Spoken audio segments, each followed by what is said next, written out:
Mandara xinnoo tokko keessa mucayyoo ifa aduu argitee hin beekne uumama lafarraa arguuf carraa hin arganne keessumattuu jaalallee ishee yeroo dheeraa arguu dadhabuu isheetti qaroo dhabeessummaa ishee abaartuu fi yeroo hundumaa waaqatti gungumtu tokko turte.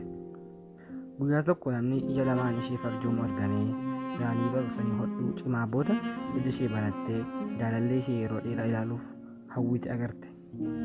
Garuu waan agarte amanuu hin dandeenye. Jaalalleen ishee qaroo dhabeessa ture. Innis jilgeenfatee gaaffii gaa'ilaa isheef dhiyeesse. Isheen garuu qaroo dhabeessatti heerumuu waan hin feeneef kutaa sana keessaa fiigichaan baate. Yeroo muraasa booda xalayaa akkas jedhu jaalallee isheerraa ishee qaqqabe. Ija koo lameen an siif kenne sirriitti naaf kunuunsi. Jireenya keenya keessatti nama jaallannu sirriitti beekuu qabna. Ta'uu baannaan jaalalli keenya gatii dhaba.